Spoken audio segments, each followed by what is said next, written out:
ताजील ज़हूर इमाम ज़माना बआवाज़ बुलंदतर सलवात। अल्लाहुम्मा सल्ली अला मुहम्मद व आले मुहम्मद। शैतानिर्रजीम बिस्मिल्लाहिर्रहमानिर्रहीम। अस्सलामु अलैका या बक़ियतल्लाह बआवाज़ बुलंदतर सलवात। अल्लाहुम्मा सल्ली अला मुहम्मद व आले मुहम्मद। अल्हम्दुलिल्लाह ज़ियारत का सिलसिला जारी व सारी है और आपकी ज़ियारत अपनी बारगाह में कबूल फरमाए और मौला हम सबको मार्फत के साथ ज़ियारत करने की तौफीक दे और मालिक हमें ज़ियारत बचाने की तौफीक अता फरमाए। जिस मकाम पे आप खड़े हैं मकाम साहिब ज़मान यानी मस्जिद इमाम की अज़मत पे बआवाज़ बुलंदतर सलावत। अल्लाहुम्मा सल्ली अला मुहम्मद व आले मुहम्मद। मस्जिद जमकरान आपने सुना होगा और जब आप तस्वीर देखते होंगे तो ये आरज़ू करते होंगे आप काश हम इस वक्त इस जगह पे होते। मौला ने आपको तौफीक दी है और मौला ने आपको ये मौका दिया है कि मेरा मुहिब मेरा मोमिन और मेरी मोमिना मुझसे आके इस सरजमीन पे आके बातें कर।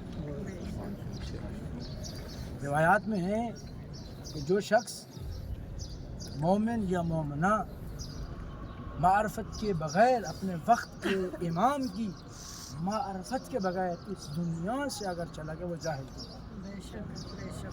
अली का मानने वाला जाहिल हो नहीं सकता, ज़हरा की कनीज़ जाहिल हो नहीं सकता। ये मस्जिद 1000 साल पुरानी मस्जिद है। कितने साल? 1000 साल पुरानी मस्जिद है। 18 रमज़ान की शब ये वाक़या पेश आया। पहले ये गाँव था हसन जमकरानी।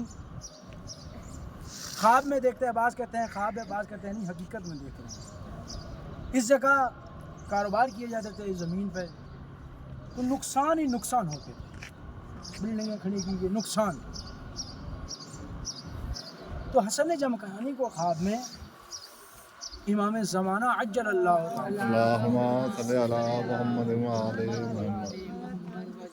ख्वाब में इमाम आते हैं और कहते हैं हसन जमकरानी ये जो जमकरान का हिस्सा है ये मस्जिद का, ये जहाँ पे तुम तिजारत करते हो, ये जहाँ पे तुम फसल उगाते हो, ये जो ज़मीन जिस तरीके के साथ करबला अज़ल से करबला है इसी तरीके के साथ ये जगह अज़ल से इबादत के लिए खलती है, इबादत के लिए बनाई गई है।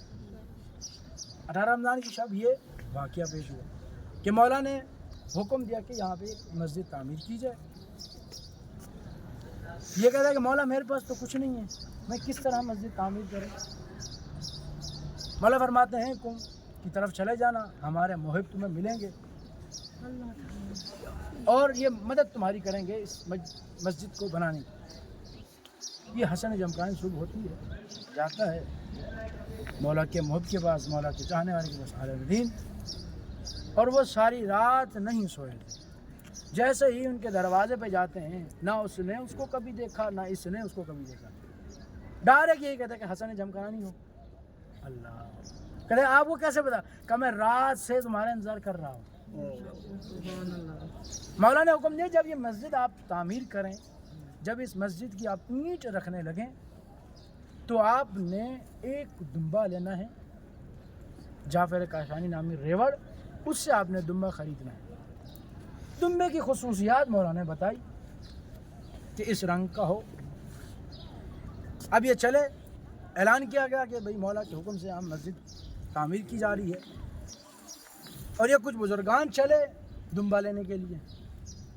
जब उस जाफर नामी के रेवड़ में पहुंचते हैं और उससे तकाजा करते हैं कि इस रंग का हमें दुम्बा दिया जाए, वो साहिब रेवड़ कहता है कि मेरे रेवड़ में इस रंग का दुम्बा ही नहीं है। अल्लाह, लेकिन कहता है कि 2 दिन से एक दुम्बा मेरे रेवड़ में मिल चुका है इज़्ने इमाम से। खैर उसको जब पैसे दिए उसने कबूल नहीं किए, कहा नहीं है तुम्हारा हक है। कहा जब मेरा नहीं है तो मैं कैसे लूँ, जैसे कैसे उसको राज़ी किया और दुम्बा लेके आए इस जगह पर। ऐलान किया, मौला ने ये हुक्म दिया था कि दुम्बा लेके आना और ज़िबा करना और उसका गोश्त उस मरीज़ को देना जो ला इलाज हो चुके, जिनका कोई इलाज नहीं है। ये शब बुध वाक़या पेश आया। रिवायात में है कि जो शख्स शब बुध आता है, क्योंकि रिवायात में है कि इमाम ज़माना शब बुध यहाँ तशरीफ़ लाए, तो हमने अपने उस्तादों से पूछा जो मोमिनीन जो ज़ाहिरीन शब बुध नहीं पहुँच सकते, वो कहते हैं कि उनके लिए वो शब बुध है।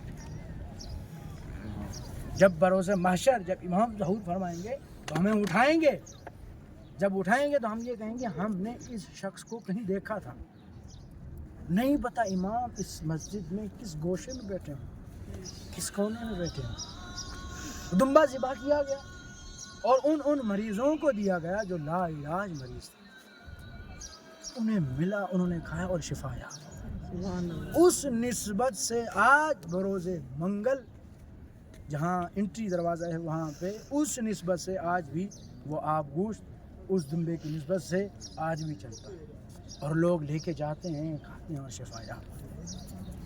रिवायात में है इस मस्जिद में 2 रकात नमाज पढ़ने का सवाब गोया ऐसे है आपने मस्जिद नबवी में नमाज पढ़ी, इस मस्जिद में आपने 2 रकात नमाज पढ़ी, ऐसा गोया आपने खाने काबा में नमाज पढ़ी। इस मस्जिद में 2 रकात नमाज पढ़ने का सवाब ये ऐसा है जैसे आपने रसूल के हरम में नमाज पढ़ी। इस मस्जिद की 2 नमाजें हैं, एक है, गौर से सुनिएगा, और मैंने ग्रुप में भी भेज दिया, अगर फिर भी आपको पढ़ना ना आए तो ग्रुप में भी मैंने भेज दिया। पहली है 2 रकात नमाज तहिये मस्जिद, मस्जिद के नाम से ये पढ़ना ज़रूरी है क्योंकि इबादत के लिए आए हैं आप और अपने बैठ के वक्त इमाम के साथ बातें करना। 2 रकात नमाज तहिया मस्जिद है, नियत करनी है आपने, नियत करने के बाद आपने अलहम्द पढ़नी है और अलहम्द के बाद कुल हुवल्लाहु अहद 7 मरतबा पढ़नी है। जब आप रुकू में जाएंगे तो रुकू का जिक्र भी आपने 7 मरतबा पढ़ना। जब आप सजदे में जाएंगे तो सजदे का जिक्र भी आपने 7 मरतबा पढ़ना। ये थी नमाज तहिया मस्जिद। पहली रकात भी आपने ऐसी पढ़नी है, दूसरी रकात भी आपने ऐसी पढ़नी है और फिर उसके बाद आपने पढ़नी है 2 रकात नमाज हदिया इमाम ज़माना अज्जलल्लाहु। नियत करनी है आपने 2 रकात नमाज हदिया इमाम ज़माना अज्जलल्लाहु पढ़ती हूँ या पढ़ता हूँ कुर्बत। आपने नियत की, नियत करने के बाद आपने अलहम्द पढ़ना है। जब आपने 100 दाने वाली आपने तस्बीह लेनी है जिसमें 100 दाने हों, ऐसे बड़ी तस्बीह। जब आप पहुँचे इय्याका नअबुदु व इय्याका नस्तईन, आपने उसको 100 मरतबा पढ़ा। इय्याका नअबुदु व इय्याका नस्तईन, इय्याका नअबुदु व इय्याका नस्तईन, इय्याका नअबुदु, आपने कितनी दफ़ा? 100 दफ़ा पढ़ना है। जब आप रुकू में जाएँ, रुकू का जिक्र आपने 7 मरतबा पढ़ना है और जब आप सजदे में जाएँ, सजदे का जिक्र भी आपने 7 मरतबा पढ़ना है। पहली रकात भी ऐसी पढ़नी है और दूसरी रकात भी ऐसी पढ़नी है और फिर उसके बाद आप मुनाजात करें, अपने वक्त के इमाम के साथ बातें करें। जो चीज़ मांगनी है इस ज़र से मांगें तो सिर्फ मार्फत मांगें कि मौला हमें अपनी मार्फत दें कि मरते वक्त हम जाहिल ना मरें। अपनी अपनी इबादत की कबूलियत के लिए बावाज़े बुलंदतर सलावत।